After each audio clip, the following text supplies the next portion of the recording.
What's up, guys? We're back with a full slate of MLB action here on Thursday, April 17th. We're going to break down every MLB game on the slate. We're going to look at bets on the side and over-under, and make sure you're checking that pinned comment throughout the day to see if there are any changes as injury news and starters are confirmed. Yesterday, guys, went a heck of a lot better than the day before. We had Toronto plus 125, a great start to the day. We eventually see them come away with the win. So, yeah, very nice stuff. A 3-1 win. A very good start from Bassett, and the bullpen holds up. We had the Cubs plus 105. Unfortunately, they weren't able to get the job done there against the Padres. A very low-scoring game. I thought both pitchers could do decent, so maybe we should have went with the under instead. We had Cleveland plus 114. That was a weird game, guys. That was just a really weird game. They lost 9-1 despite out-hitting the Baltimore Orioles. So an odd one there. We had the under there in the Seattle-Cincinnati game, and that came through an 5-3 win there for the Mariners, so 8 runs total. We sneak in there with the win, and then we finish the day off, unfortunately, with the Nationals minus 105. Just by far the best start there of Bailey Falter's season, so kind of unlucky for us to be on him in that one. So, yeah, a little bit annoying to go 2-3 on the day. Felt like there were some good spots in there. Do me a big favor, slam that like button. It's free, helps me a ton, and shows your appreciation for all the free information we're putting out every single episode. Think of it as tipping, but here, it's absolutely free. If you're new here, subscribe to the channel. That'll help keep you from missing our daily videos. Comment below with any bets you're looking at today or any other feedback you have for me, and I will personally respond. Quick reminder, all of our videos are sponsored by StumpTheSpread.com. Click the link in the description to go over there and see the top confidence picks from our entire team of experienced cappers. Right now, our premium members are getting daily MLB, NBA, NHL, and UFC picks. Major League Baseball has been our most profitable sport the last 3 years running. It's off to a great start right off the bat over there. Our MLB capper has been absolutely killing it. Once you get over to StumpTheSpread.com, you'll be able to see our exclusive free picks only posted there, our free-to-use bet size calculators, and our premium top confidence picks, which might not always match what you see here in the video. You also need to sign up for our free email newsletter, which will get you free picks straight to your inbox every day and updates on our results. Just make sure to check your spam folder. If you're a huge fan of what we do here every single day, you can sign up for a channel membership by clicking the little join button right below the video. Channel members get early access to all of my videos, but more importantly, you get access to our members only giveaways. We'll be giving away a Stump the Spread hoodie here in 4 days there on Easter on 4/20. So yeah, get excited for that, guys. It'll be a free Stump the Spread hoodie to one random channel member. Members also get their names up on screen in every video as a small token of my thanks. As always, our favorite picks will be in the pinned comment down below. Now let's get into our first game of the day. We get the Arizona Diamondbacks going on the road to take on the Miami Marlins. The Diamondbacks come into this game 11-7 on the season. They've won their last 4 in a row, though, and 6 out of their last 7 overall. So I'm sure they're feeling pretty good about life at the moment. They're handing the ball in this one to Eduardo Rodriguez, who's 0-2 on the season, a 4.86 ERA. His last start, though, he looked very good against the Brewers. 6 1/3 innings, 6 hits, 3 runs, only 2 of them were earned. No home runs, and struck out 3. Now, that was all after a crazy 12 strikeout appearance there against Washington. So he comes back to earth a little bit, but overall, I think we can feel pretty good about how he looked in that last outing. The Diamondbacks bullpen, on the other hand, I mean, I'm not going to say they're lights out, but they've looked much better this season than they did a year ago. So that's a big step, clearly in the right direction there.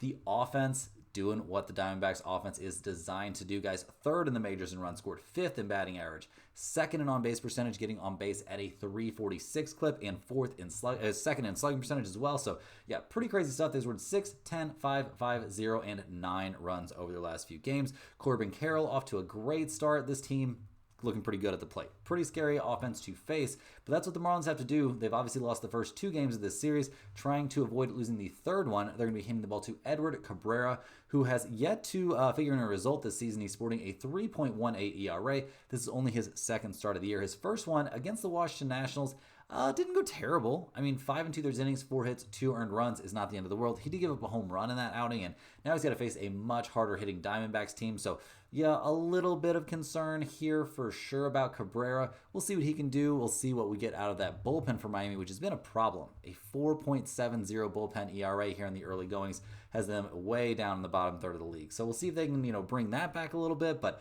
it's not exactly looking great. The offense, I don't know, guys. I don't think it's completely time to abandon ship necessarily, but they're 18th in the majors in runs scored. They're 8th in batting average still, but over the last few games, they've scored 2, 4, 11, 7, and 4 runs. So, yeah, that series against the Nationals looking real good. This series against the Diamondbacks, not so much. So maybe they can turn it back on here. We'll have to wait and see. The odds makers don't really think so. The Diamondbacks are minus 160. The Marlins are plus 135. We've got a total of 8.5 out there. Arizona's 4-3 on the road, 7-7-3 to the over/under. Miami 6-5 at home, 10-6 to the over. This is a little bit of a sticky spot. I would lean a bit here towards the over in terms of the total. I think that's very, very reasonable given these two teams. But in terms of a side, I just don't have enough faith in Miami right now to even take the Marlins to avoid losing 3 in a row here. Give me the Diamondbacks. It's minus 160, so it won't be in the pinned comment, but I do think that's the side you want to be on. Next on the dock, we're looking at the Washington Nationals going on the road to take on the Pittsburgh Pirates. The Nationals come into this game 7-11 on the year. They've lost 4 out of their last 5. We saw Lopez get ejected. We had the benches clear in the last game. Like, plenty of craziness. These two teams not going to be getting along too much here in game 4 of this series now. So we'll see how it goes. Handing the ball to Trevor Williams, who's 1-1 this year, a 7.36 ERA. He's fresh off of a pretty bad start against the Marlins. Gave up 6 earned runs on 8 hits over 4 2/3, and he really hasn't had a great time in general this season. I mean, I can cut you some slack for starts against Toronto and Arizona going poorly, but yeah, this guy just doesn't seem like he has it here in the early going. So definitely worried about Trevor Williams. Definitely worried about that Nationals bullpen, which has been kind of historically bad to start the year. I mean, a 7.12 bullpen ERA is rough. That's rough, guys. A 7, like, that's rough. So we'll see if they can bounce back here a little bit. We'll see what the offense can do. Obviously, DeYoung being out there with that fractured nose after getting hit in the face, like, that was crazy. That was a very scary play. But the offense in general, I mean, 1, 3, 3, 4, and 6 runs over their last few. Like, James Wood's off to a decent start. Ruiz off to a decent start. But as a team, 13th in the majors in runs scored, 14th in batting average, and I don't necessarily think those numbers are going to hold up for very long. So we'll see what happens as they go on the road, or stay on the road here to take on the Pirates, who have won 2 out of 3 to start this series. They're only 7-12 on the year, so not having a great time. They're handing the ball to Andrew Heaney, hoping he can continue to pitch well. He's 0-1 with a 3.00 ERA, but all 3 of at least his first 2 starts were excellent, giving up 1 earned run against Miami and then 1 earned run over 7 innings there against the Yankees. He went into Cincinnati, and the Great American Ballpark got him a little bit. He gave up 4 earned runs on 3 hits and a home run in that game. So yeah, that was a little bit rough, but I like the way he's throwing the ball in general this season. He's been a plus level pitcher there for the Pirates, and their bullpen's been excellent. Top, 7 or something like that in the majors? Top 8, a 3.31 bullpen ERA is something the Pirates would definitely love to take the rest of the way home this season. Now, the offense has been a problem. 6, 0, 10, 0, and 2 runs over their last few games. Nobody off to a particularly great start. I mean, we saw Cruz hit the first grand slam of his career. That's cool, but yeah, they're tied for 25th in the majors in runs scored, and they're dead last in batting average, so not an offense to be afraid of. Now, the odds makers do like the Pirates here at home. They're minus 125. The Nationals are plus 105. We've got a total of 8 out there. Washington, 2-6 on the road, 11-6 to the over. Pittsburgh, 4-4 at home, 9-8-1 to the under. In this game, guys, I mean, we're getting a relatively good price there on the Pirates at minus 125. I don't like what I'm seeing from Trevor Williams, and the bullpen from the Pirates is looking so much better than the bullpen there from the Nationals. Like, yeah, give me the Pirates at home in this one at minus 125. It's got a chance to end up in the pinned comment. Now, I don't love this Pirates offense, obviously, but I think they're headed in the right direction. I think Pittsburgh is the way to go. Next up, guys, we're looking at the Seattle Mariners going on the road to take on the Cincinnati Reds. The Mariners come into this game after winning Game 2, 5-3, getting us that under, so we'll definitely take that. They're 9-9 on the season, handing the ball to young Brian Wu, who's 2-0 to start his year, a 2.84 ERA. He's picking up right where he left off. Well, I mean, the beginning of his season was great. The end of his season, a little bit all over the place. But yeah, this year, pretty good. Only bad start was against the Giants, and it's the Giants, but his last time out was great against the Rangers. 7 innings, 6 hits, only a single earned run, struck out 7 and walked 1, and was eventually a 9-2 win there for the Mariners. So got to be happy about that if you're Wu, and you got to be happy about that if you're the Mariners. Their bullpen's been very respectable. Top 10 in the majors, 3.34 bullpen ERA. Not going to be upset about that. Now, the offense for the Mariners is a little bit hit or miss. No pun intended, guys. 5, 4, 3, 9, and 5 runs over their last few looks good, but they're still 21st in the majors in runs scored and 27th in batting average. Nobody's off to that hot of a start. I mean, Cal Raleigh does have 7 home runs, but he's batting .217, so I'm not giving you too much credit, but we'll see what he can do here going against the Reds. I mean, in the Great American Ballpark, great place to hit a home run.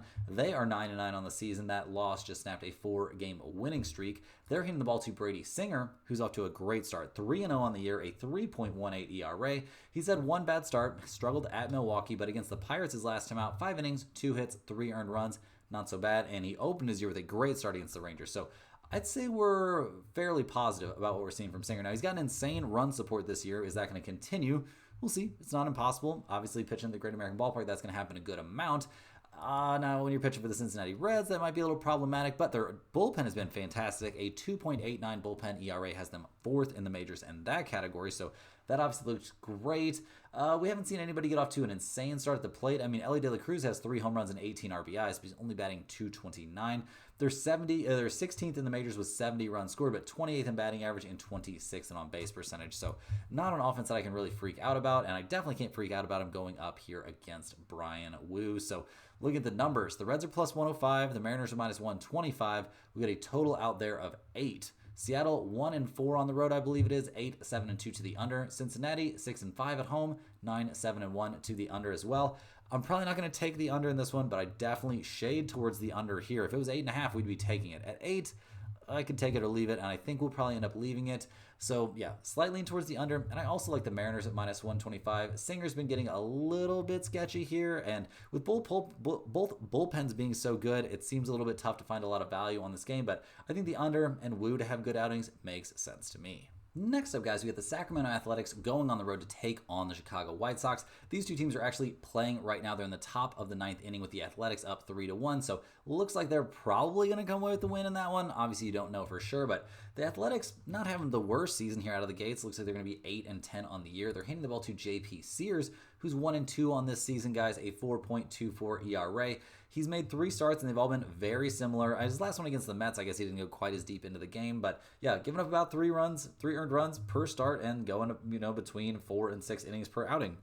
Pretty standard stuff. Nothing to get too excited about or too disappointed in. But, yeah, pitching for the Athletics probably doesn't feel amazing. Now, the bullpen there for the A's has not been a good time at all. They're bottom 6 in the majors, a ERA of nearly 5. The offense putting up 3 runs in their current game. Okay, cool, but yeah, I just don't have a lot of great things to say about them. I mean, they are 12th in the majors in runs scored and 10th in batting average, so it's looked much better than you would expect, but there's some big outlier games, like they scored 12 against the White Sox in their last game, 10 against the Padres, some games that just don't really ring quite true. I'm not expecting this to be an amazing offense. Maybe not quite as bad as some people would have thought coming into the season, but it's not really getting me too inspired yet. So we'll see what happens. I could change my mind here down the stretch. They're taking on the White Sox, who are not having the best time. No major shock there. They're off to a 4-12, looking like it's going to be 4-13 start. They're giving the ball to Davis Martin, who's 1-1 on the year, a 4.24 ERA. His last start was excellent. By far his best start of the season. He shut down the Boston Red Sox. 6 innings, 6 hits, only a single run allowed. He struck out 6 and walked 1. So obviously dominant stuff out there. Now, will he be able to run it back here against the Athletics? Sure, if you can shut down the Boston Red Sox, I would say you could shut down the Athletics, but I don't think it's exactly a certainty. Now, the bullpen for the White Sox has been starting to show its true identity. They're all the way up to a 4.02 ERA, not headed in the right direction. The offense, yeah, guys, this is going to be real bad again, like real bad. They're 29th in the majors in runs. They are 29th in batting average. They are 29th in both slugging percentage and on-base percentage. This is a terrible offense. There's no escaping that. So, looking at the numbers, I'm not shocked to see the Athletics as favorites. They're minus 155. The White Sox are plus 140. We've got a total of 8 out there. The Athletics, 5-3. Looks like they're going to be 6-3 on the road. They are 9-6-2 to the over. The White Sox, 4-6. Looks like they're going to be 4-7 at home. 8-7-1 to the under. I'm going to be leaning towards the Athletics in this one. I think it's pretty safe to just fade the White Sox just about every day. Now, this might not be my favorite spot to fade them, if I'm being honest, and 155 isn't a price tag we're interested in, but you're going to have a hard time talking me into backing the Chicago White Sox. Next on the dock, we're looking at 2 very exciting teams. We've got the San Francisco Giants going on the road to take on the Philadelphia Phillies. The Giants got the win in Game 3 of this series. They're currently up 2-1 in this 4-game set here. They're 13-5 on the year. That 11-4 win had to feel pretty great. A 4-run 7th inning definitely helping out there. The Giants are going to be handing the ball to Jordan Hicks, who's 1-1 to start his year, a 5.87 ERA. He's made some starts that look pretty good, and then his last start looked really bad. Great start to the year against Houston. Mediocre start against Seattle, and then a terrible start at the Yankees back there on the 12th. 4 innings, 8 hits, 7 earned runs despite not giving up a home run. That does not look good there for Jordan Hicks. So maybe he can bounce back. It's definitely not impossible. He's got a great bullpen behind him. That Giants bullpen, a 1.78 bullpen ERA is crazy. Now, the offense has also been off the charts good. I mean, 11, 4, 10, 5, 4, and 9 runs over their last few games. We've seen Young-Hoo Lee look great out of the gates. Wilmer Flores looking amazing. This team 5th in the majors in runs scored, but 10th in slugging percentage and 20th in on-base percentage. So some of these numbers, guys, are in for some regression. There's no doubt about it. Now, are they going to regress here against the Phillies? we'll have to wait and see, guys. The Phillies 10-8 on the season. They come into this game maybe not super stoked after losing 11-4, handing the ball to Christopher Sanchez, who's off to a decent start, 1-0 to start the year, a 3.12 ERA.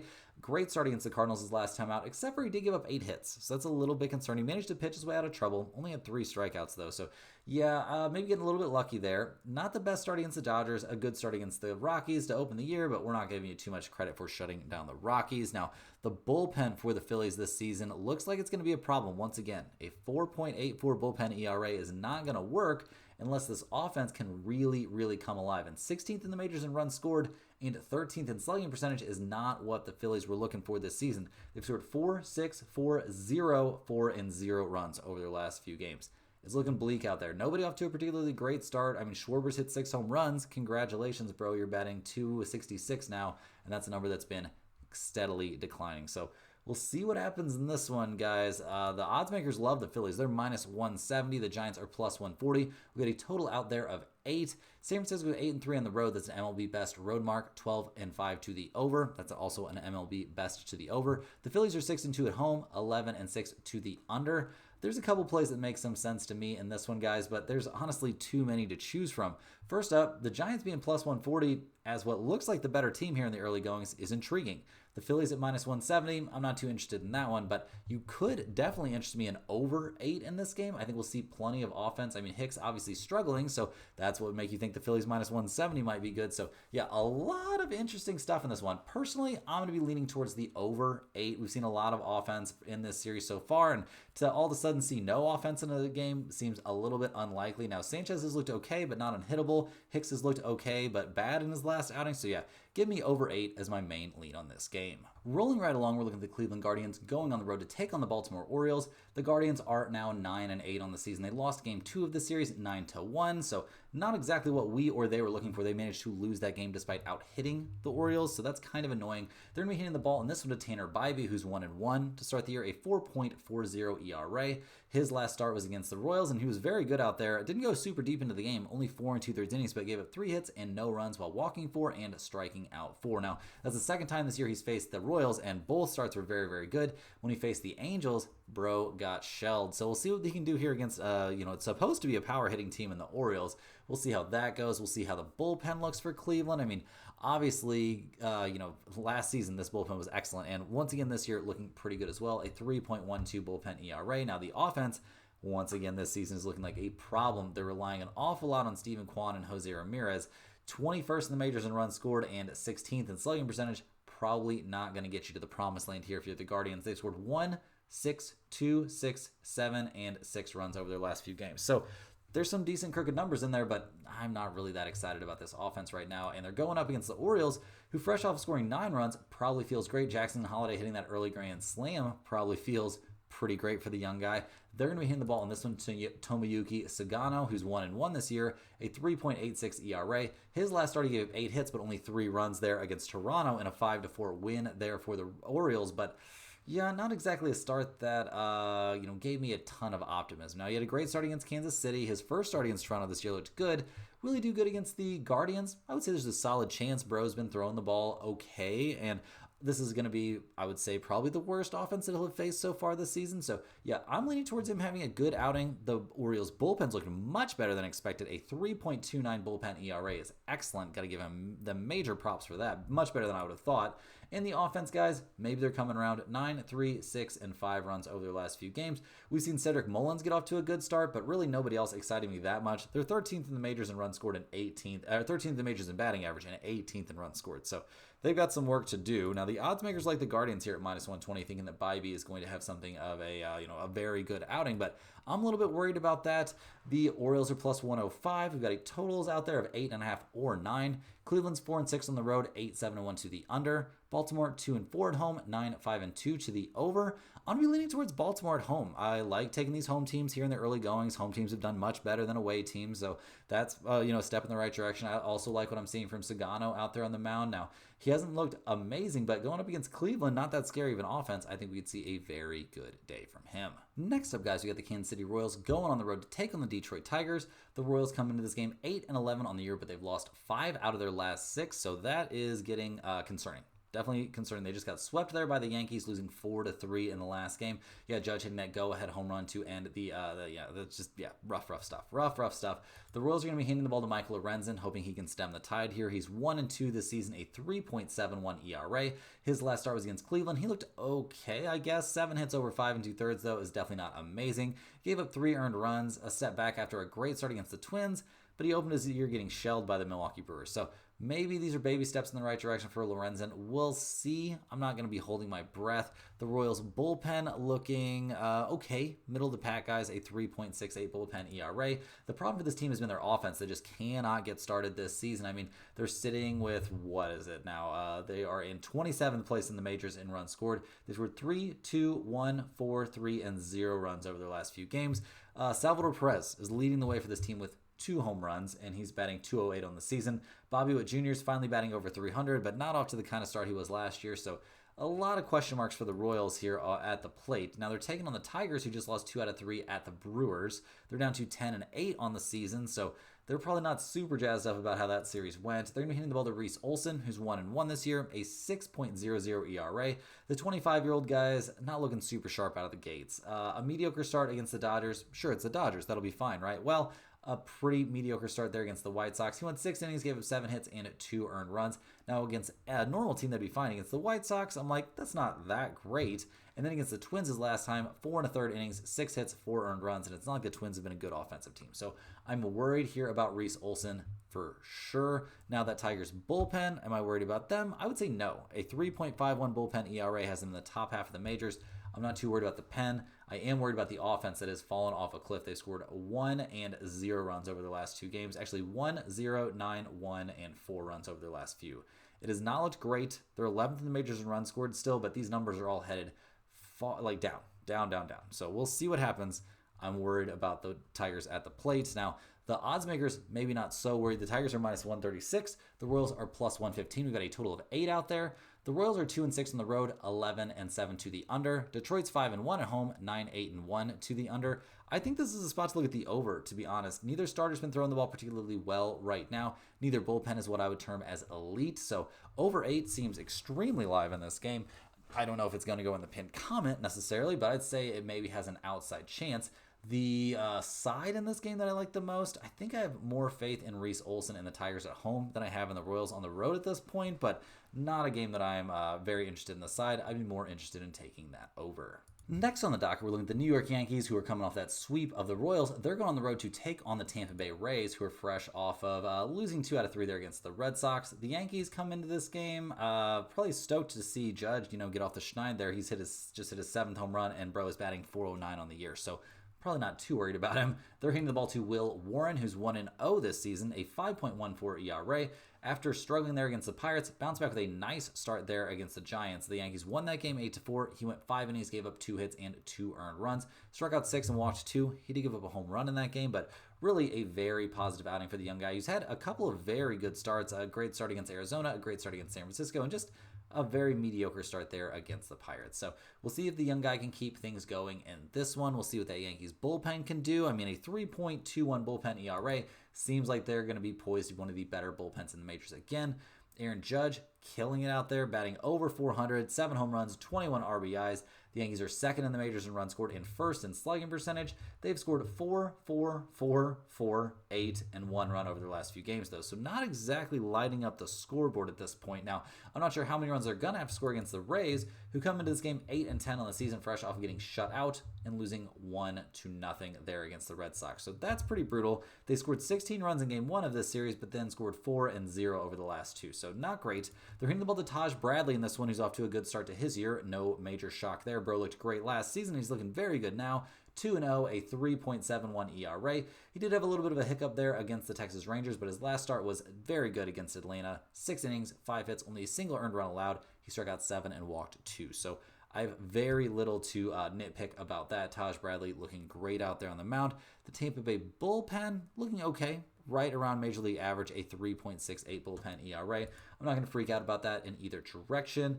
The offense, fresh off getting shut out, that doesn't look great. These numbers are a little bit skewed by that game where they put up 16 runs, so that doesn't help our research too much. But we've liked some of what we've seen. They're still 10th in runs scored, 3rd in batting average, and 6th in on base percentage. So maybe this team can be better than projected at the plate. The odds makers definitely think there's a great shot. The Yankees are minus 102. The Rays are minus 116. We've got a total of 9 out there. The Yankees are 3-3 on the road, 10-6-1 to the over. Tampa Bay's 8-6 at home, 8-8-1 to the over/under.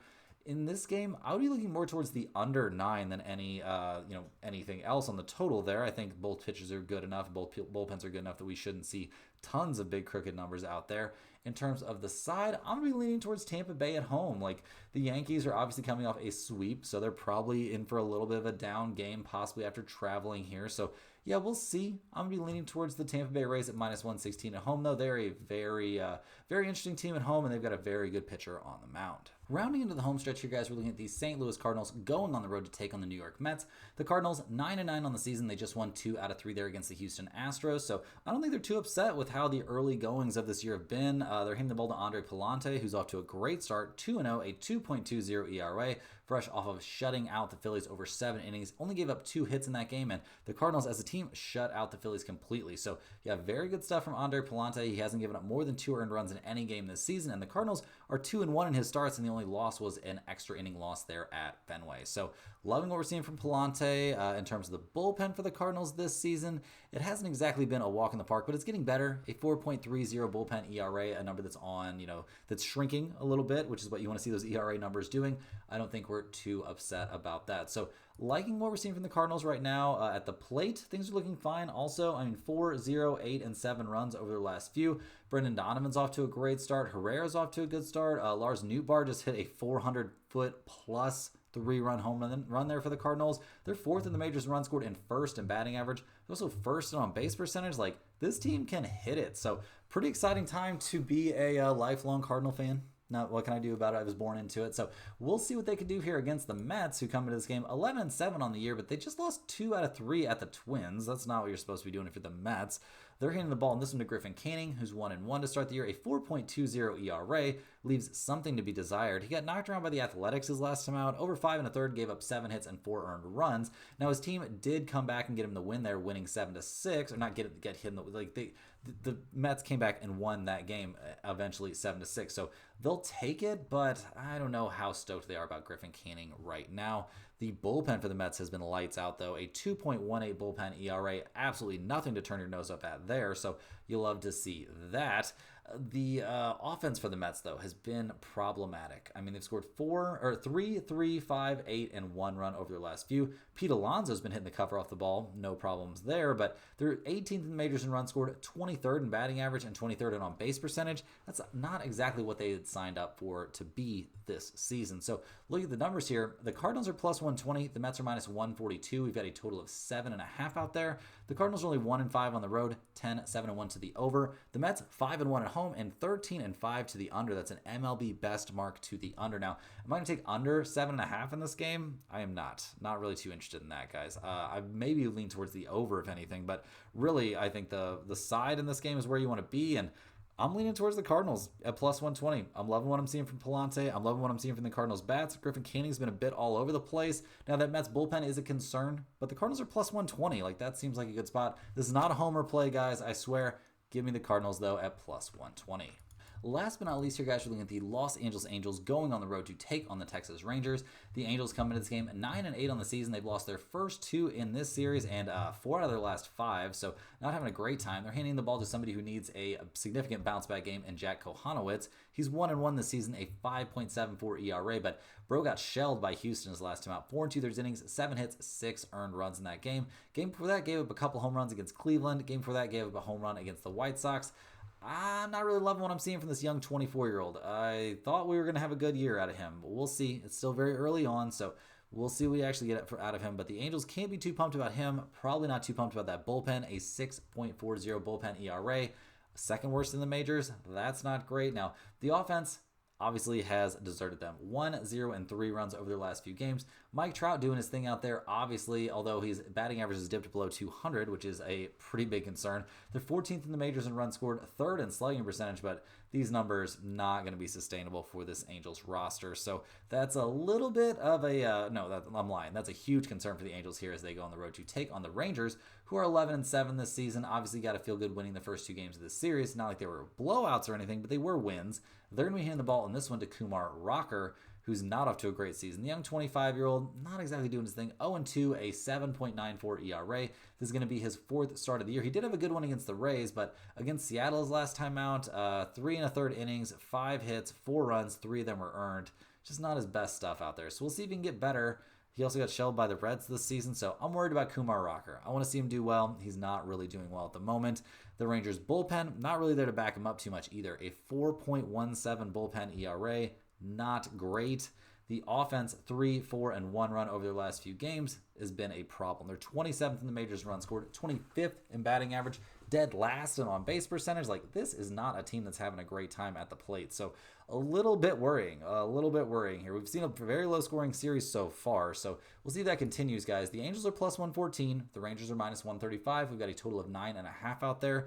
The Angels are 7-6 on the road, 10-6 to the over. The Rangers are 7-1 at home, 10-7 to the under. So, guys, a couple different spots interest me. First of all, I like the Rangers at minus 135. The Rangers were very good at home last season. Looks like they're going to be very good at home this season.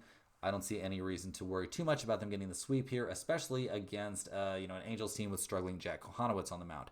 Second of all, I like under 9.5 in this game a good amount. Neither one of these offenses are very good. Now, obviously, I'm not loving either pitching staff, so this is probably not going in the pin comment, but 9.5 is a lot. Getting to 10 runs takes a lot of things to happen. So I don't know if those things are going to happen in this game. I would shade a bit towards the under, and I definitely think the Rangers minus 135 are worth a look. That's all the games we have for today, guys. Hit that like button for good luck on all of your bets. Subscribe to the channel if you're new. Get over to stumpthespread.com and check out all of this stuff that we offer over there. Definitely get over there and get on that free email list, if nothing else. Get in the comments. Let me know any questions you have about today's slate. Check in the description of this video if you're looking for NBA picks. They're going to be on the secondary channel here for a couple days and eventually move over to the main channel for a few days as well. They're going to be on both. So there's a link in the description to the secondary channel, more Stump the Spread. Definitely check out that, guys, and we will see you tomorrow for more sports betting action.